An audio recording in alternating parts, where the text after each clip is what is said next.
Poco más de 2.300 tanques se fabricaron durante el año 1945 y 1946. Esta cifra, si la comparamos con, por ejemplo, el tanque Centurión, que se fabricaron unos 4.000 y estuvo en la guerra de Corea, en la guerra de Israel, en la guerra de India contra Pakistán, estuvo en Sudáfrica, o si lo comparamos con el tanque pesado americano M103, solamente se fabricaron 300. Los 2.300 Stalin III que se fabricaron parece una cifra razonable. Sin embargo, si lo comparamos con un T-54, llegaron a fabricarse 100.000, sin contar las copias que se fabricaron en otros países, en Polonia, en Checoslovaquia o en China.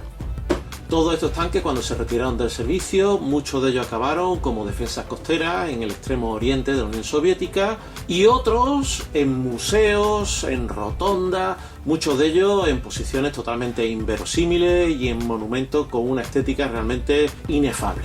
Ya estoy metido con la pintura de este tanque, así que vamos a ver qué tal va. Antes de empezar la pintura voy a desmontar la maqueta en las piezas que no he dejado pegadas. Esto va a facilitar mucho la pintura. Quizás no debería haber pegado las ruedas. Por lo menos he dejado sin pegar la rueda tractora.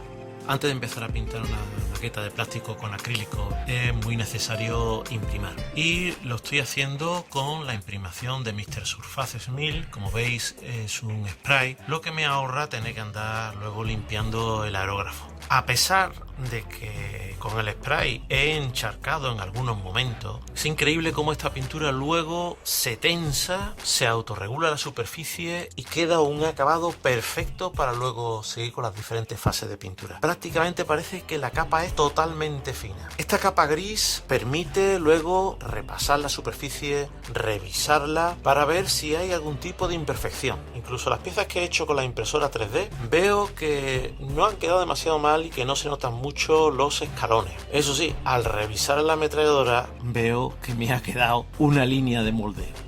Aprovechándome de que no hay que limpiar el aerógrafo con los sprays, voy a presombrear todas las zonas que quedan en la parte baja, que van a quedar más oscuras, que van a quedar en sombra, con el Mr. Finishing Surfacer 1500 Black. Un nombre muy largo para un spray negro que, como todos los de Mr. Surfacer, cuando secan parece como si la superficie se estirase y prácticamente no tapan ningún detalle. Quedan unas capas muy finas.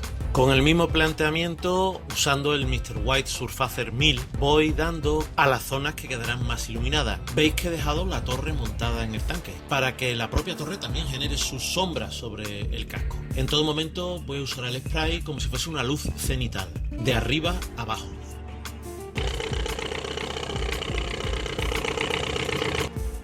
Ahora sí voy a tener que empezar a usar el aerógrafo. Como voy a sombrear utilizando los shaders, viene muy bien que la superficie sea mate.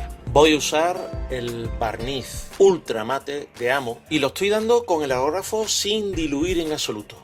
Con el shader negro ceniza voy a ir sombreando todos los detalles del tanque. Hay que tener cuidado de no lanzarlo a demasiada presión ni insistir mucho en la superficie. Y para que no me pase lo que me pasó con el mouse, hay que ir barnizando en mate entre capas y esperar bien 24 horas a que quede totalmente seco. Más allá de eso, no da ningún problema con el aerógrafo. No va a haber ningún tipo de atasco ni nada al estilo. Eso sí, va a venir bien en algunas zonas usar cinta de enmascarar para perfilar algunos detalles.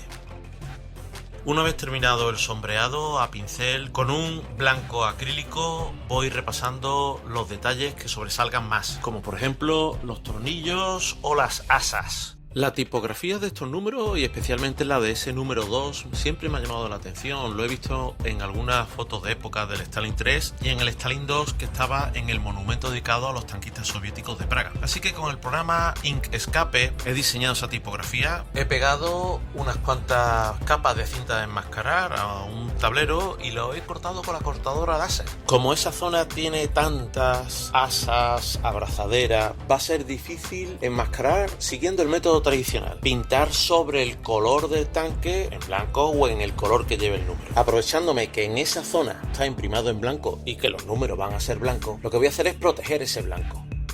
Este tanque va a ir pintado en el color 4BO soviético de aquella época, levemente diferente del color que usarían después los vehículos soviéticos. Por cierto, por lo visto, este color 4PO era un potente mutágeno, era un riesgo para los trabajadores que tenían que aplicarlo en la fábrica. Se usaba tanto como el color final del tanque como imprimación sobre el metal, o sea, se ahorraban la típica imprimación en rojo óxido que usaban casi todos los vehículos. Como otras veces, voy a usar el color mezclado con el barniz bosque verde para que la pintura quede levemente transparente.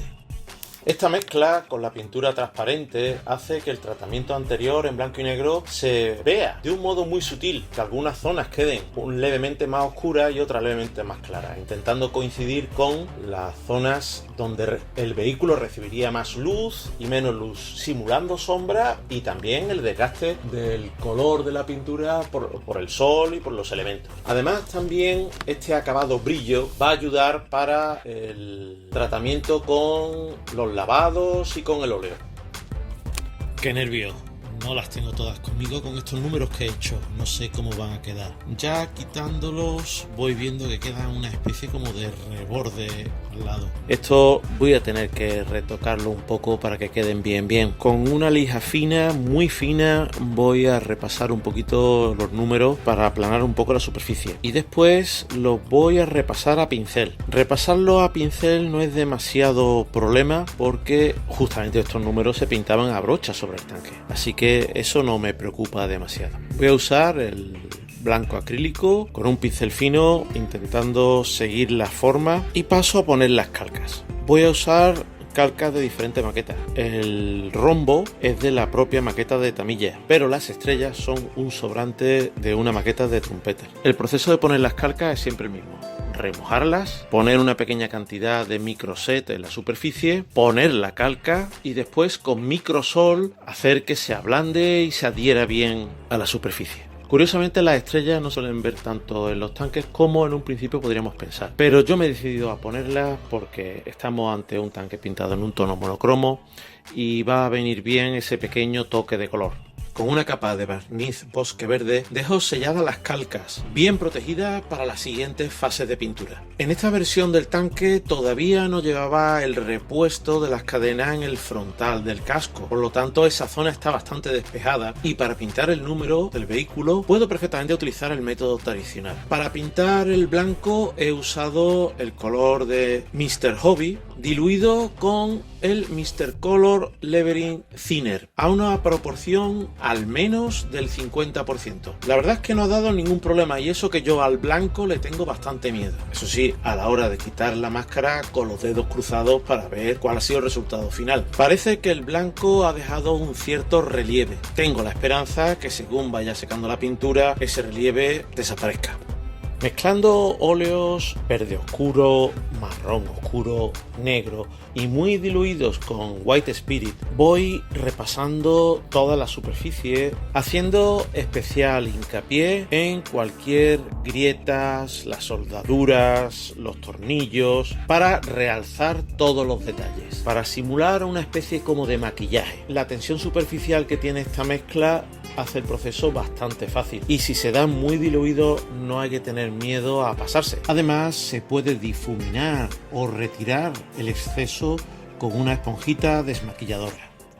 El barniz brillo que ha venido también para que los óleos corran bien por las grietas alrededor de los tornillos, también para poner las calcas y para proteger las calcas, llegado a este punto ya me molesta mucho. No se ven bien las formas y necesito tener la maqueta mate, así que voy a barnizarla con el barniz Lucky de Amo.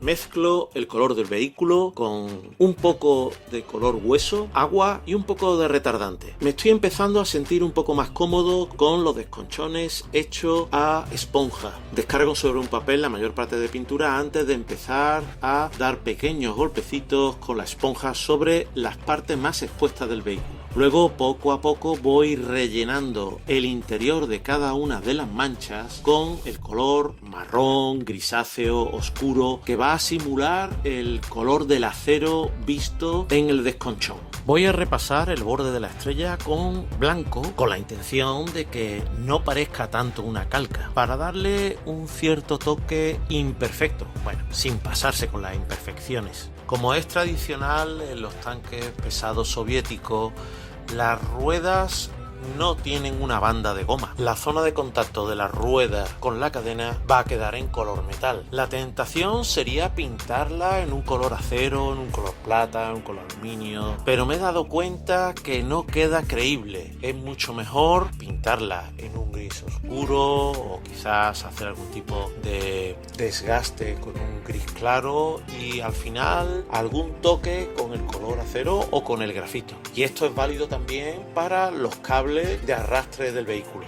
Para las correas que irían en la parte de atrás de la torre, que sujetarían la lona del tanque, voy a usar un verde caqui claro que simula bastante bien ese color como mostaza claro desaturado que tienen las correas textiles típicas soviéticas. Más tarde el faro del tanque iría pintado en un tono verde como el del resto del vehículo. Pero es muy curioso como en esta época, aparte de ser el faro más grande de lo que después sería, normalmente iban en un color gris oscuro con la zona donde iría el casquillo de la bombilla en color metal. Así que lo he pintado con este color de Vallejo, el Dunkelgrau.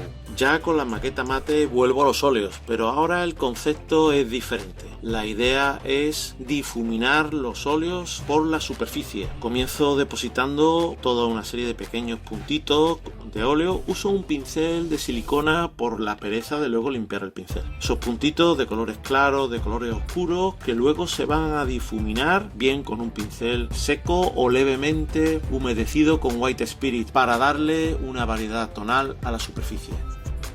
Dos consideraciones. Se me ha ido un poco la mano con el ensuciado. Yo quería hacer un vehículo más limpio, más nuevo. Está chulo, pero no era lo que yo tenía en mente. Estos bidones se me ha ido un poquito la cabeza. El efecto es interesante y me ha añadido un poquito de óxido a la cabeza de los cables de tracción. Pero la idea de lo que yo quería para los bidones era más esta parte y no tanto esta otra. Además hay otro pequeño problema. Lo veis, ¿no? ¿Veis esos brillos que aparecen aquí? Que aparecen aquí, que aparecen en alguna zona de la torre.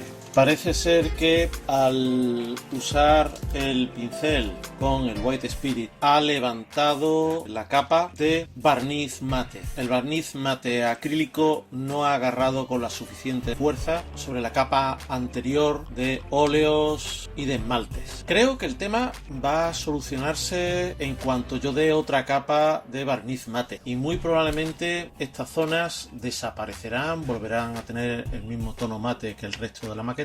Quizás no deba barnizarla tan mate como está, hay que quitarle también eso, es que como si se despellejase. Cuando yo estaba en Bellas Artes era prácticamente un pecado decir que ibas a pintar con acrílico encima de pinturas que el disolvente fuese el aguarrás, y en el modelismo lo estamos haciendo todos los días. Yo creo que cuando vuelva a barnizar mate este efecto desaparecerá. Como mucho quedará como si hubiese desconchones como los que hacemos cuando trabajamos con los chipping o con la laca del pelo. Hasta este momento no le había dedicado demasiada atención a los bajos del vehículo. No los quiero poner muy sucios porque la idea es hacer un vehículo en el año 1145 que prácticamente se ha dedicado a dar desfiles en las avenidas de Berlín. Pero un poquito de barro sí le voy a poner. Comienzo con unos pegotes de barro con base de esmalte cuyos bordes difumino con un poco de White Spirit. Sigo mezclando ese mismo barro con más White Spirit para hacer unos lavados en las ruedas, para simular el polvo y la tierra seca que se va quedando en los recovecos de la rueda. Por último lo mezclo con un poco de óleo color polvo y hago unas salpicaduras con un pincel de cerda dura y un palillo. He imprimado las cadenas en negro con spray para después dar una mano con el aerógrafo usando el acrílico cadenas oscuras, no pretendiendo tapar todo el color anterior, que se traduzca en alguna zona el negro de la imprimación para darle profundidad al sombreado. Y después he hecho unos salpicados usando el pincel y un palillo, usando la pintura muy diluida con el color gris Londres de Vallejo y una tinta de Game Ink, también de Vallejo, de color marrón. Con esto he querido simular el aspecto de las cadenas con esa superficie porosa, grisácea que le da la fundición en arena, y también algún que otro eslabón más oxidado que el resto. Por último, he repasado con un grafito la zona por la que las ruedas metálicas irían puliendo las cadenas. En cuanto a la rueda tractora, el extremo de los dientes estará en constante contacto con las cadenas y también estará pulido. Con un trozo pequeño de esponja he ido haciendo este desgaste con el acrílico color acero de Vallejo. Hay que tener cuidado con el detalle de poner primero la rueda tractora y después la paleta para limpiar de barro la rueda tractora. Si se pega primero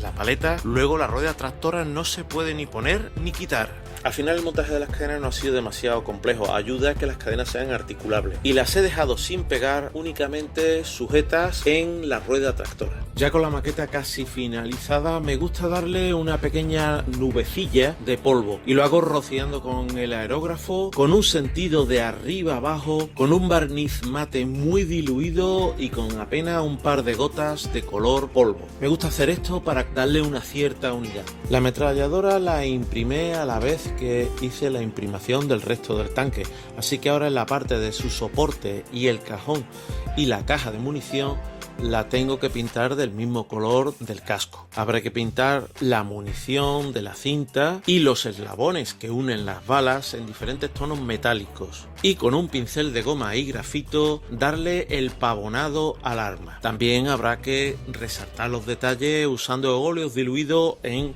White Spirit. No voy a envejecer o a ponerle demasiado polvo a la ametralladora porque normalmente cuando no estaba en uso iba guardada en una lona en el lateral de la torre. El último detalle de esta maqueta es ponerle el cristalito al faro. Voy a cortar en un acetato transparente un círculo de 6 milímetros de diámetro que voy a pegar usando Microcrystal Clear. Ya está terminada esta maqueta. Como siempre, esa sensación agridulce. No está ni demasiado bien ni demasiado mal. Este vehículo siempre me había fascinado y en cuanto salió la maqueta de Tamiya en el año 96 me la compré. Y he estado esperando hasta este momento. Al final he hecho el vehículo más sucio y más desgastado de lo que yo quería. Quería representar un vehículo en los primeros años de la posguerra, en 1945. Un vehículo con pocos desgastes, de los primeros que salieron de la línea de producción. Un vehículo que prácticamente solo hubiese desfilado un poco por las calles de Berlín y se hubiese manchado un poco de barro al moverse por el cuartel. Espero que os guste.